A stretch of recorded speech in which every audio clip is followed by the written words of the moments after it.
Hi, welcome back to Upper Learning Resources. This is Subratha, and today we are going to look at part 2 in how to tell whether your child is dyslexic. In part 1, we covered what the usual milestones are for children in primary school all the way from year 1 to year 6, and today we're going to be looking at the work of a dyslexic child. Thankfully, her mother has kept all of her work from nursery up until her current age. So this is going to be absolutely fantastic, where you can see just what the progression has been year on year. And I will be commenting on her work, but please note that this is her journey and everyone's journey will be different, but this is one example of how she fits the criteria for dyslexia. Please note that this video is intended to be a guide only. It's based on my experience as a teacher for over a decade, observing children and seeing how they progress. I am not a qualified diagnostician of dyslexia or any kind of specific learning disorder. If you suspect that your child does have dyslexia, then you need to have a certified professional diagnose whether this is the case. However, if you just want some advice, a little guidance on looking at this is what a typical dyslexic piece of writing might look like, then this is the video for you. Let's get to it. This is Isabelle, and you probably would have seen Isabelle in some of my other videos. She's the one that did the dyslexia correction program. And I'm very fortunate that her mother has kept all of her written work samples from right the way from nursery till current age. She's 10 years old now. And I thought it would be really useful to compare how Isabelle's progress throughout the years compares with that of the exemplification materials provided by the government and by Featherstone Primary. So let's have a look. Here we have her nursery picture, just to show you. This is her when she was in nursery. And this piece of work, this collection of work, let me just zoom out here. So I'm sorry that you might not be able to see all of it, but this is A3 here. You can just about fit it onto the phone, fit it onto the camera. But as you can see, this is 2013. So here she's learnt about shapes. And you can see that, you know, through play, they're learning lots of different things. But what's interesting to see is her writing sample over here. So at this stage, you can see Isabelle is clearly learning to write. She is learning to form her letters correctly. And already off the cuff, you can see some of the letters have been reversed. And this is one of the typical signs of dyslexia, is that the letters are reversed. They do mirror writing, they flip their B's and D's, the S's are written the wrong way around. So in Isabelle's case, you can see she's written her A the wrong way around here. So I'm just going to kind of zoom in on that for you. And you can see that she's kind of getting confused with her SFs here. So the F is the right way around on this side, but the wrong way around on this side. And it also looks a bit like that she's trying to write a T, but hasn't quite managed it yet. Now, flipping of letters in reception is normal. It is normal for children to play with language, play with letters. They see them as shapes at this point. So really, when children are flipping their letters in reception, I wouldn't be too worried. But it is something to look out for, that if the flipping of letters doesn't sort itself out in the later years, then you've got to pay attention to that. So if your child is flipping and reversing their letters, in reception it's not too big of a deal right now, but make sure to keep an eye on it depending on how old your child is. Here, where she's written her numbers, you can see some of the same things are happening. So her 9 is the other way around. Her 2 is fine, but you can see how she sees the letter 5. She actually sees a 5 as a sort of upside down 2 here, look. And a lot of dyslexic children do get tripped up with their numbers this way. 5s and 2s look so similar that they can confuse the two of them. Again, the A is the other way around here. And note that her, what we call here, fine motor skills, she's not able to write her lines in a way without these kinks here. So this wonkiness is also normal when children are starting to get comfortable with using a pencil. And we call that fine motor skills. So being able to write those nice small movements, those with the muscles in their fingers in the beginning, is quite tricky for them. And right now we're expecting this. We're expecting writing to be wobbly. We're expecting children to swap their letters around and stuff because they're just learning it right now. So mistakes at this point isn't a huge cause for concern, but again, something to keep an eye on. So towards the middle of reception, or perhaps towards the end, you can see how her writing has improved. She is able to write whole letters. The right letters are pretty much the right way around. She's kind of done everything in the uppercase here, except for the I's. But again, you know, she's getting used to language. So right now, this kind of writing is pretty much usual for this age. So far, any dyslexic symptoms are not so obvious at this stage. So now we're in February of reception, and now coming towards the end of spring term, you can see that she's a lot more comfortable using her lowercase letters, but still she is showing flipping of letters here. So I'm going.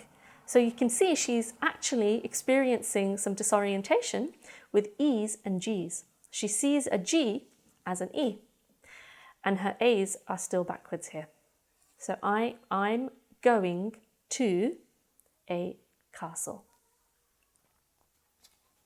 So you would expect that by the end of reception, children should stop flipping their letters at this point, especially towards the end of reception. If that's not happening, then make sure you keep an eye on it.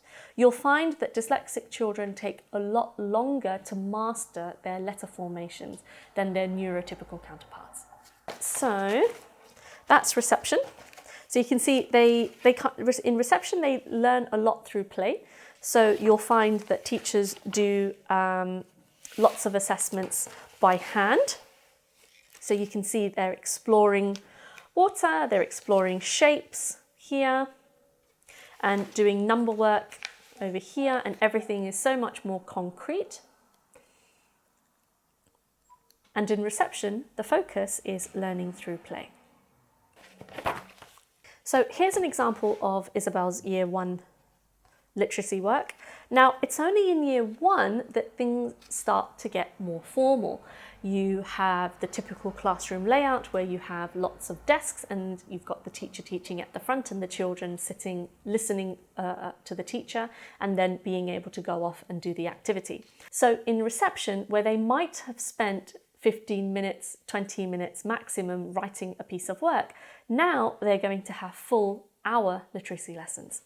I'm going to try and show you the whole double spread if I can, but you can see here, this is in September, that her writing is still, there's a lot of flipping going on, and she's still struggling to write full words that are readable. But that's okay. I mean, she's just come into Year 1 at this stage.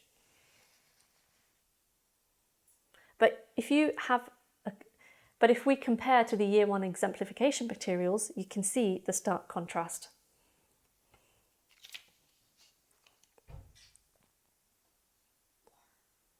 Usually you'll find that children with dyslexia don't really respond to phonics. They find phonics and sounding out words really hard. And one of the ways you can tell is here, if they're trying to sound out the sound walk, for example, you can see that she started it with a P, which is a totally different sound. So one of the early signs that your child might have dyslexia is a struggle with using phonics. Phonological awareness is something that is usually one of their not so strong points. So what this actually shows is that when they are looking at these words, the words can be moving for them. So one of the things that dyslexic children complain about is that when they're reading, the words move off of the page. And when they're writing, you might find that their spelling and the reason why their letters flip is because they're actually seeing it the wrong way round. Why that happens, more on that in another video. So this is a piece of work on the 10th. So now in October we have this. She's able to still write at least one line, but she would have had an hour to do this. So in an hour, this is what she was able to produce. Now skip to, I think she must have had help with this one. So note this one, also in October, you've got a lot of words that are readable here. Not always being able to write on the line. And that's another thing dyslexic children really struggle with, is being able to write in a line. And just be aware that if there are inconsistencies with their work, that sometimes they might have had help, especially from the class TA or the teacher themselves. So I think with this particular piece of work, it stands out as better than all the others. So I'm actually thinking she might have had help with this one. And then when I go back to the next piece of work, you can see that a lot of the letters are, a lot of the words are not as readable. But she's got skeleton here, which is great. Look at this one. So this is still October, November. Then I went to the swimming pool. So you can see some of the sentences are starting to take shape now. So the teacher's written a comment here. Isabelle could not read the second sentence, so we wrote it again. One of the things that you'll find dyslexic children often do is because they struggle to put words onto the page, that once it's written, they won't be able to read it back to you. And if that's the case, that's something to watch out for, that it could be that dyslexia could be a cause of that. Now, in year 1, children, I would say up until the age of end of year 1, start of year 2, children are still learning language. So children, that I have known lots of children who struggle in the early years to get to grips with reading and writing, and in the later years they've been absolutely fine. So children develop at different rates and paces, so this is also a factor to take into account. Just because your child might be a little behind some of the others in their class, it doesn't mean that they're dyslexic. It might be that they just need a little bit of time developmentally.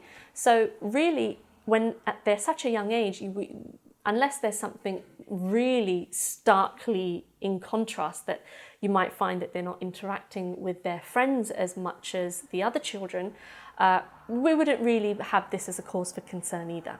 So now we're coming on to her second book. And let's have a piece of work that is towards the end of year 1. So here, this is March.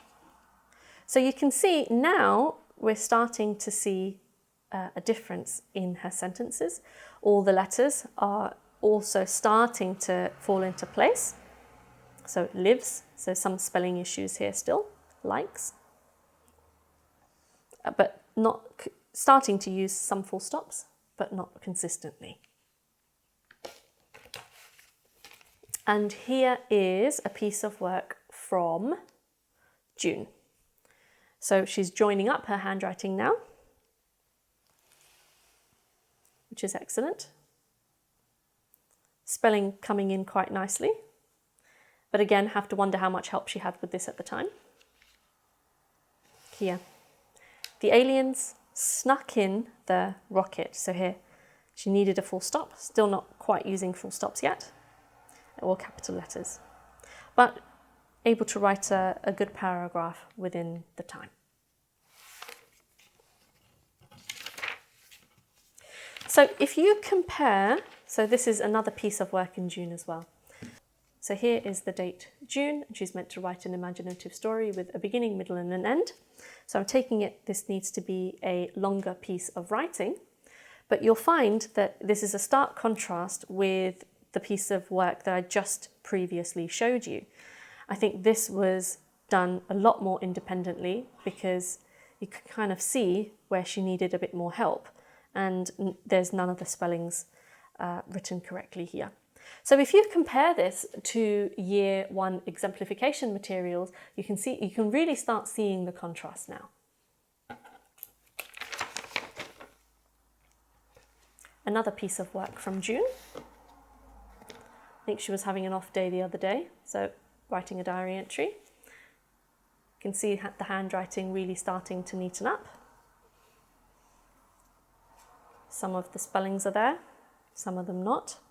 Saw is what we call a trigger word. More videos on that another time.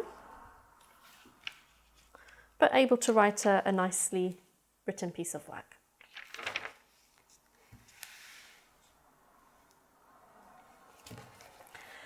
So one of the things that I noticed is if you look at her phonics work, sorry, ignore the post-its here.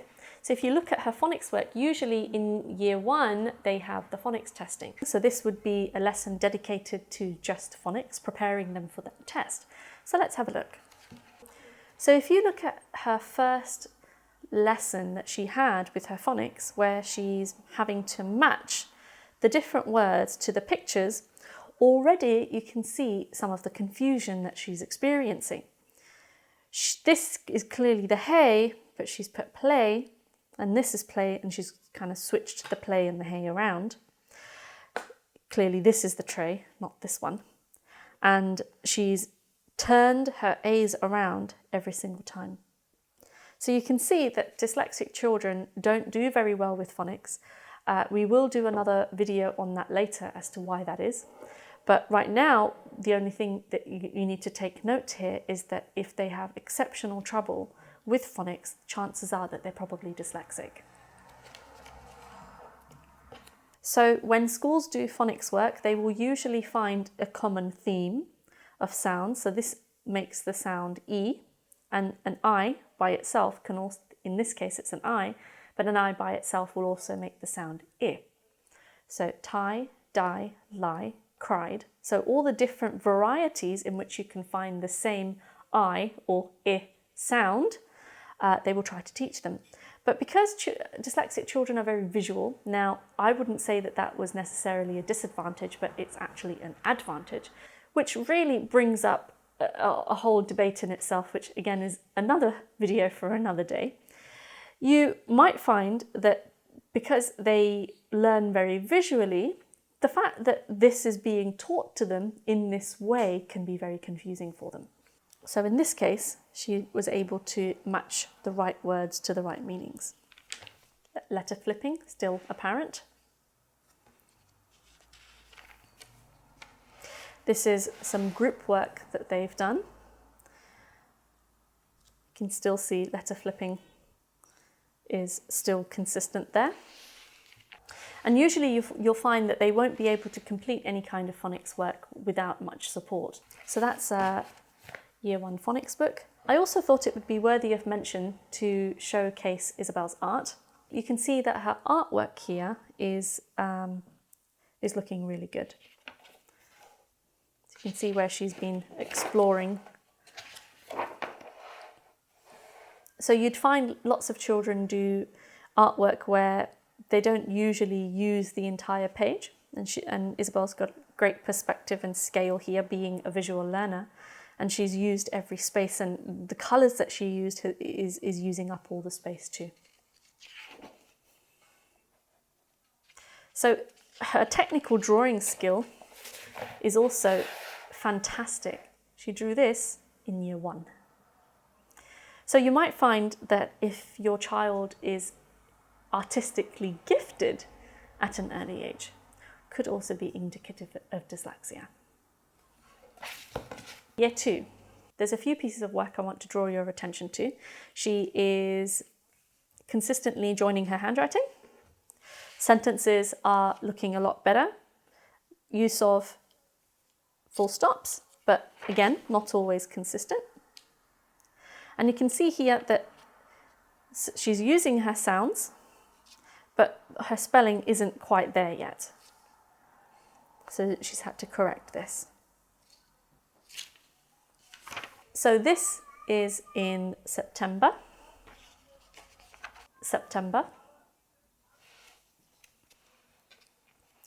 And I'm going to skip to November.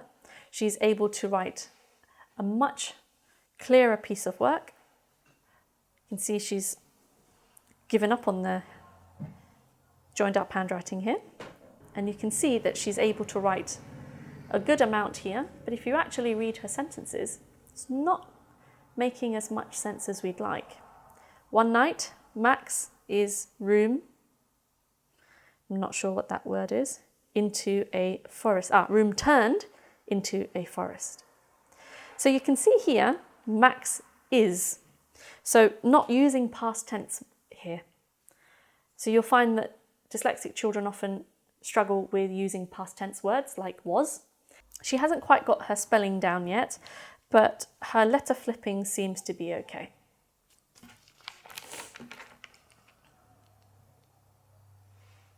November.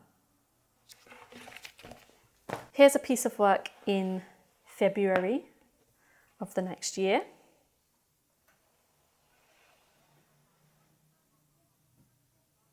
Said, Jack.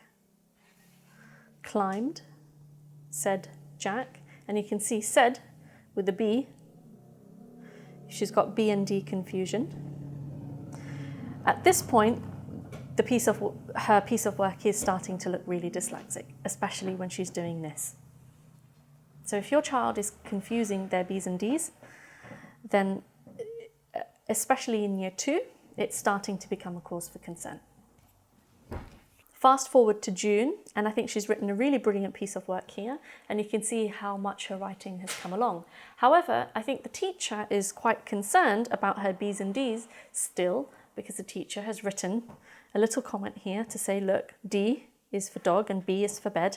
And really, teachers love to use the B is for bed scenario because they teach them that the B comes first. So if you know how to spell bed, then you can at least use that to get your B's and D's right with any other word. However, this is what we call a compulsive solution, not coming from true mastery of what B is and what D is. She's using a compulsive solution to say, okay, if bed is spelt like this, then B has to be this way around.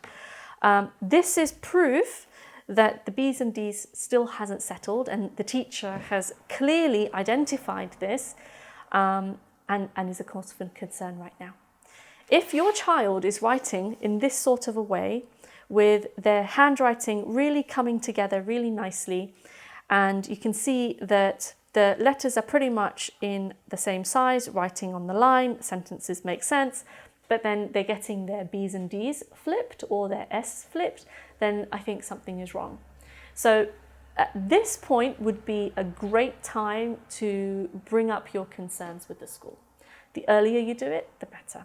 You might find that a lot of schools are reluctant to bring in educational psychologists in at this point. They might want to manage the issue in-house, and educational psychologists really are a sort of last resort thing. And knowing your rights at this stage and what you can and can't ask for is a really good step. We'll have another video on that, knowing how to what the system is and when and where you can ask for support. So that's year 2. I wanted to show you her work in science, because in English she would have had a lot of help and a lot of support in her literacy lessons. But if you look at this is also year 2 science, how she is able to transfer her writing knowledge into other subjects. This is an experiment that they've done. And you can see here that the spellings are not being transferred as well as it could be.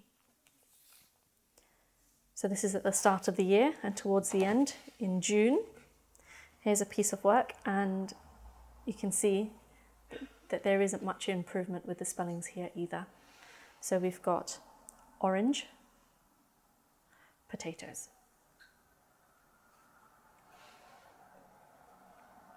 So dyslexic children would usually have weak transferring of their writing abilities in in English they might put a lot more effort into it, but where they don't have to think about writing so much and they're focusing more on their science, for example, then you might find that they're not able to transfer that writing ability as unconsciously as some of the other children. Unfortunately, we don't have a lot of the Year 3 work or Year 4 work. She wasn't able to bring some of those books home. So we have a Year 3 homework book. You can see how some of these spellings were learned. And I just wanted to point out here that she's still having some issues with her letter formation. She's writing her I's like they are L's, like she's writing an L with a dot on it. In the back of the book, where they have their actual spelling tests, you can see here she was able to write the words out where she got everything correct, but when you look at the back of the book, when it came to test time, so it's the same words, enjoyment, she's not able to get them, there's no retention. So even though they're learning spellings by rote memorization doesn't work for dyslexic children either. And you might find examples of this with your child. So be aware of how they're doing in their spelling tests. Here's a Year 3 piece of writing that Isabelle did with a friend. So Isabelle did the writing and the friend did the illustrations. And you can see that the handwriting is good, but the spellings and the sentence structure is still quite simple, riding with PP.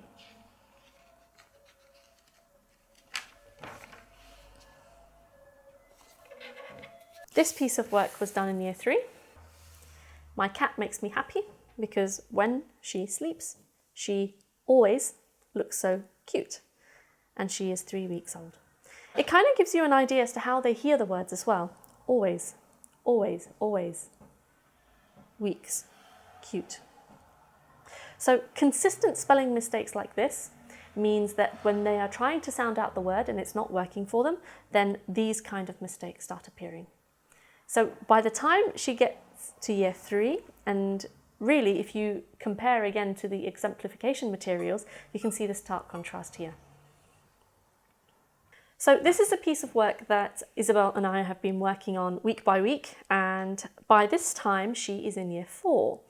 So unfortunately we don't have any books from school which they never managed to pick up at this point, but we do have some work samples. Now this piece of work has been done shortly after her dyslexia correction program. So as you can see, the writing is simple. And in an hour, she was able to produce this much. So where you have the date, this is where the next lesson occurred, and we just sort of carried on continuing the story. And in just a few lessons, you can see how the writing sort of evens itself out. So it started quite large, and then towards the end, you can see she's able to write so much more. She was able to write this much in one lesson. And then she's consistently able to write large amounts each week. And this is in Year 4. By the time she got to Year 5, so this is recently in February, so she's in Year 5 now, you can see that she's able to use complex sentences of a more deeper nature.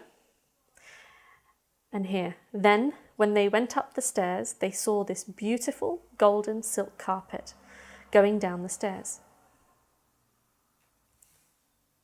Emily's mum stared up at it aggressively, her eyebrows and mouth curling into a leer. Then Emily interrupted the moment. Then you have some speech here. So she's starting to use higher order punctuation that she should be using for her age. But I have to say that this has been after the dyslexia correction program has been done. So I'm going to take this off now. So we've just had a look at Isabelle's work. You can see how her dyslexia was apparent even from the very beginning. And it really is quite difficult to be able to tell whether a child is dyslexic just from their writing alone. There are a lot of developmental factors, a lot of emotional factors that are at play that you should also be aware of. So one of the first things emotionally that you might see in your child is loss of confidence. And if this happens, which usually is 99% of the time always the case. If they're going to school and they're finding it a huge struggle, you'll find that their confidence plummets really quickly. You might find that they have tantrums and refuse to go into school. And that loss of confidence can manifest itself in one of two ways. It can either be that they express it outwardly, or they express it inwardly. They bring it into themselves. So if it's outwardly, that's where the tantrums and the behavioural issues start arising.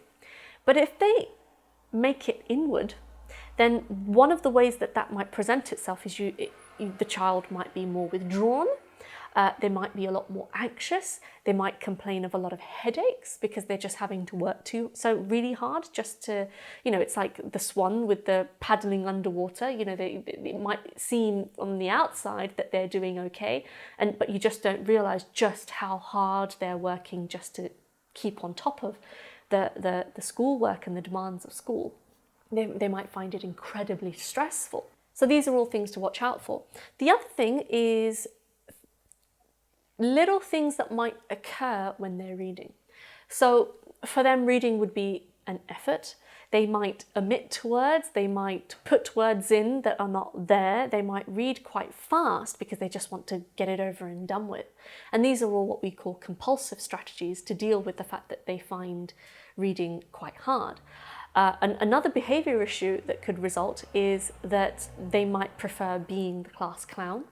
If they're going to get laughed at for something, it might as well be on their own terms.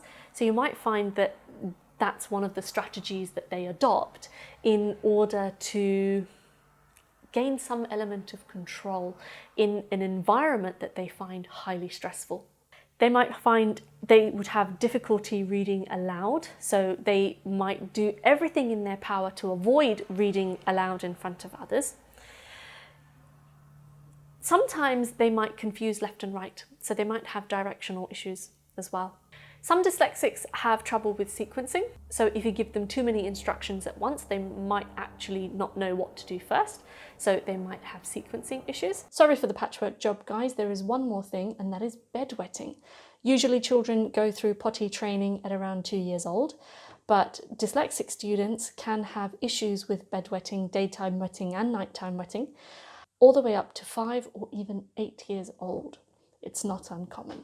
Now, this isn't really an official criteria for dyslexia, which is reading and writing related, but in my experience, I have seen that a lot of dyslexic students also do suffer with some kind of bedwetting issues. So this is something to bear in mind.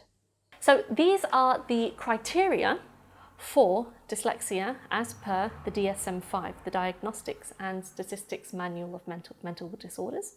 It's listed under specific learning disorder. So we don't really call it dyslexia anymore because it's so related to ADHD, dyspraxia, which is a coordination disorder. You have dyscalculia, which is the maths form of dyslexia, and all of them are so closely related that they decided to put a big umbrella called a specific learning disorder. And under that specific learning disorder, then it can be categorized as having a reading difficulty or a maths difficulty, which is the equivalent of dyslexia or dyscalculia. So to be classed as dyslexic, in the old way of saying things, to be given a label of specific learning disorder, you need to meet this criteria. The first is that they have difficulties learning and using academic skills, as indicated by the presence of at least one of the following symptoms that have persisted for at least 6 months. So the first one of these is inaccurate or slow and effortful word reading. So they frequently guess the words, they omit words, they might put words that are not there. Second, difficulty understanding the meaning of what is read. So they might often read something very simple, and you ask them, okay, well, what did that mean? And they won't be able to tell you, even though you might think, well, you've just read it, how can you not know? That is a sign that they might be dyslexic. The third, difficulties with spelling, flipping of letters. They might omit letters, add letters in that shouldn't be there. Difficulties with written expression, so makes grammatical mistakes within sentences, employs poor paragraph organisation, and their ideas lack clarity. The fifth is we're going into dyscalculia territory now, is mastering number sense. Number facts calculations can be really difficult for them. And they might not really understand what the operations are. They might not understand the concept of addition or the concept of subtraction. They might see addition as an elaborate form of counting and not really realizing that the number has grown. And the sixth is difficulties with mathematical reasoning, so word problems and things they would find really difficult. So if you do suspect that your child has dyslexia, the first thing you should do is just use this video as a guideline to see if your child fits with any of these criteria. And if you do have a concern, then you need to approach the school, your school teacher, the class teacher, and the SENCO, who is usually the head for arranging special needs within the school. And they will be able to give you advice as to how they're going forward. Now, not all schools are the same, so I think I will be making another video because it can be quite stressful knowing what it is that you can and can't ask for, especially when lots of different professionals are giving so many different kinds of advice. The other thing is that every child is different. So this is just one child, this is just one example of a dyslexic child's sample of work. Lots of different children might show, dyslexia slightly differently, but a rule of thumb is if your child is 2 years behind or more using the exemplification materials in part 1 of this video series, then usually that would be the time to go see an educational psychologist. If your school is reluctant to get an educational psychologist in, then I would recommend you do so privately. A great clinic is the Yr6 practice in Marylebone. Fantastic. A lot of my clients have actually been assessed by the Yr6 in the Yr6 practice, and I thoroughly recommend that you check out their website. Link is in the description below. Now, the other option is doing a dyslexia correction program similar to the one Isabelle did with me. And if you'd like more information about that, check out my website, upperlearningresources.com. Link also in the description below. Well, that's it, guys. If you feel that I have missed anything out, then feel free to let me know in the comments below. I don't consider myself an expert in diagnosing dyslexia, but I do have a wealth of experience when it comes to working with children and working with dyslexic individuals. So this video was intended as a guide, and I hope that this has been useful. If you found this useful, make sure you like, subscribe and share, and I will see you in the next one. Bye for now.